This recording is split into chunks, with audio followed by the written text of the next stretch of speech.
33º domingo do tempo comum, ano A.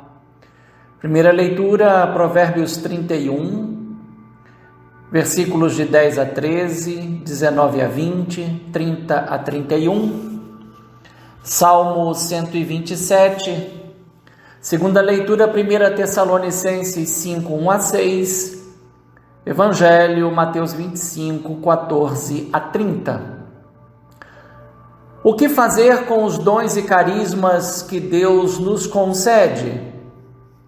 O que fazer com as habilidades inatas ou que foram adquiridas ao longo dos anos?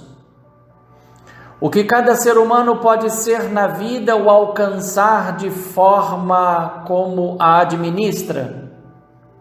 Essas perguntas podem orientar a reflexão sobre a parábola dos talentos e ajudam a integrar alguns elementos presentes nas demais leituras. Da cena nupcial se passa para o campo da economia e da administração dos bens alheios. A parábola dos talentos é a última que foi contada por Jesus no Evangelho segundo Mateus e que, de certa forma, antecede o relato da sua paixão, morte e ressurreição. Este relato é o ponto alto de toda a narrativa. É a obra da salvação para a qual o Filho de Deus foi enviado. Pode-se dizer que Jesus é quem cumpre plenamente o sentido dessa parábola. Portanto, Jesus é o modelo de toda e qualquer forma de aptidão humana, inata ou adquirida, e que deve estar voltada para o bem, a justiça e a verdade, que liberta e salva. E a máxima aptidão de Jesus, que fundamenta todas as demais, é o amor obediencial e incondicional à vontade do Pai, na docilidade ao Espírito Santo, que nele, com ele e por ele age livremente. Na parábola dos talentos, a comparação com o reino dos céus pode ser subentendida. As personagens centrais são o homem, que pode ser chamado de patrão, e os 3 servos por ele escolhidos, aos quais foram confiados os seus bens. A responsabilidade é um ponto central nessa parábola, e ela é uma capacidade proporcional ao talento que cada servo recebeu. Há um tempo inicial no qual a cada servo foi confiada uma missão e um tempo final pelo qual se verificam os resultados dessa missão. Nada se diz sobre o que cada um deveria fazer com os talentos que recebeu. Isto aponta para a liberdade da iniciativa pessoal. Há igualmente um tempo no qual cada servo deve apresentar os resultados sobre o que fez com os talentos recebidos do patrão. Esse tempo é de ajuste de contas, um julgamento que comporta prêmio ou castigo, definidos por aquilo que cada servo fez ou deixou de fazer com os talentos que pertencem ao patrão.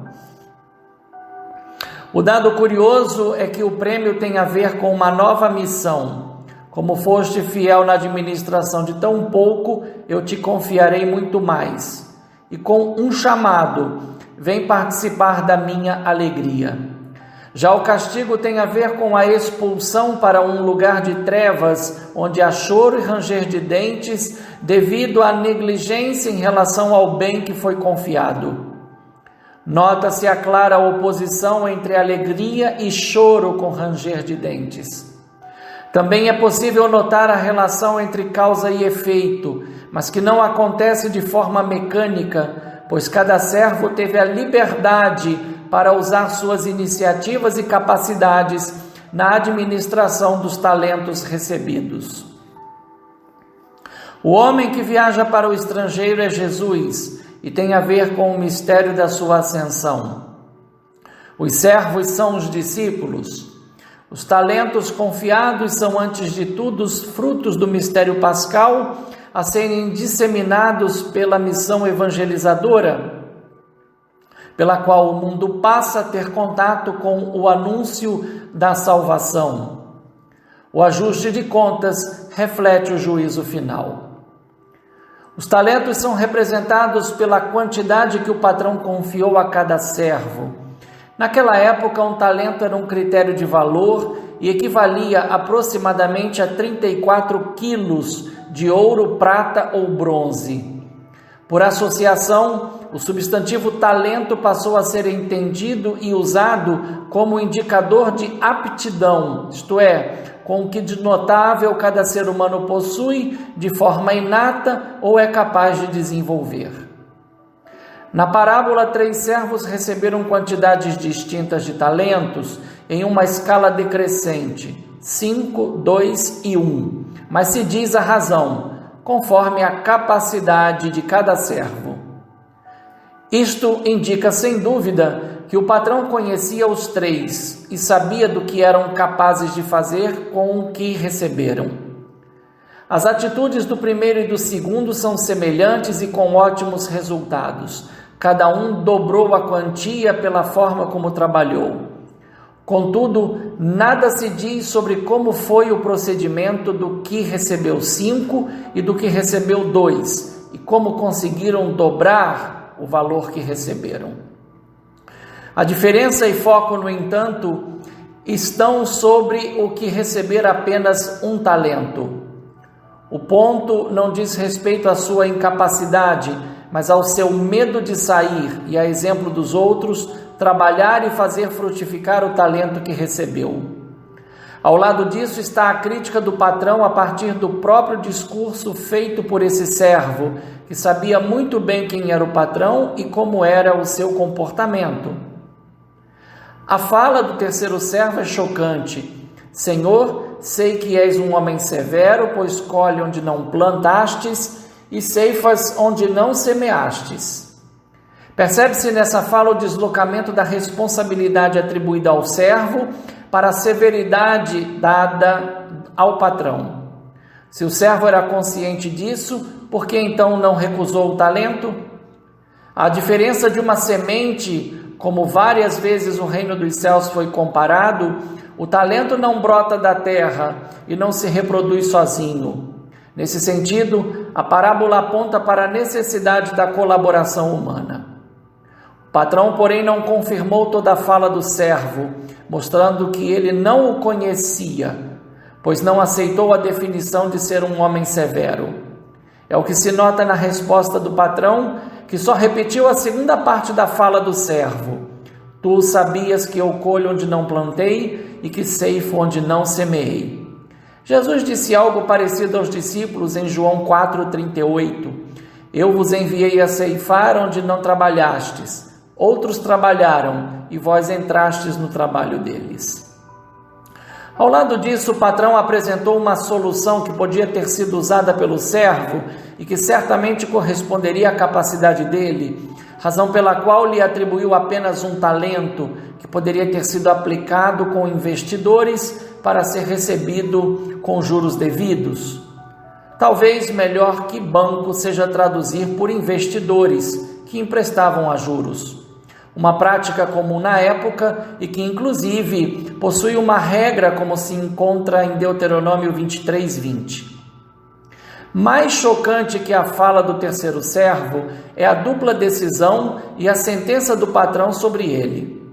O talento que havia sido enterrado e devolvido foi dado ao que tinha 10, e o servo para o qual não foi dada a chance de pedir perdão, além de ter sido chamado de mau e preguiçoso, foi julgado como um servo inútil.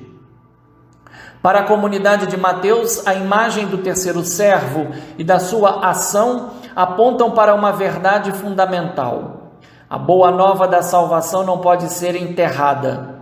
Jesus não é uma mensagem calada em um sepulcro. Ele é a potência que, ressuscitado, se multiplica na medida em que cada servo aceita correr os riscos da missão em função da salvação já operada por Jesus Cristo no seu mistério pascal e que culminará com o juízo no dia do seu glorioso retorno. Então, o foco na parábola dos talentos se desloca da vigilância para a responsabilidade de cada servo a partir da missão confiada e que deve dar frutos.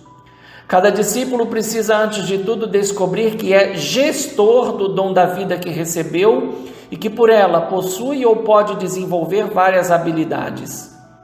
A formação dentro dessa lógica é o fundamento para o que será confiado a cada discípulo, respeitando certamente as competências adquiridas por iniciativa própria, bem como os dons e carismas que lhes foram concedidos por Deus. Descobrir e desenvolver os próprios talentos e os que foram ensinados tem a ver com a sabedoria universal. O exemplo da mulher sábia, prudente e administradora de Provérbios 31, 10 a 31 confirma esse parecer. À luz da parábola dos talentos, fica evidente que os discípulos têm uma grande responsabilidade no anúncio e no crescimento do reino dos céus. Pode-se tomar a figura da mulher sábia na leitura de Provérbios como imagem da igreja e dos discípulos. O que Jesus iniciou e levou a cumprimento tem que continuar operando no mundo através das capacidades de cada discípulo na igreja. Enquanto se espera o seu retorno glorioso, os discípulos trabalham os dons recebidos e os fazem frutificar dentro e fora da igreja. É assim que se espera a parousia, agindo em prol do crescimento do reino e não enterrados no medo de como será o juízo, pois já se sabe, chegará de surpresa, como o ladrão de noite e como as dores da mulher em parto. A diferença é que os que trabalham são como os filhos da luz, mas os que enterram os dons que receberam são como os filhos das trevas. Portanto, a sentença do Senhor foi condizente com as atitudes do servo mau e preguiçoso. Trevas, choro e ranger de dentes não são castigos impostos pelo Senhor, mas são a experiência que consome quem não assumiu a missão e não quis trabalhar a favor do reino dos céus. Um bom e santo domingo no Senhor, um fraterno abraço, Padre Leonardo Agostini.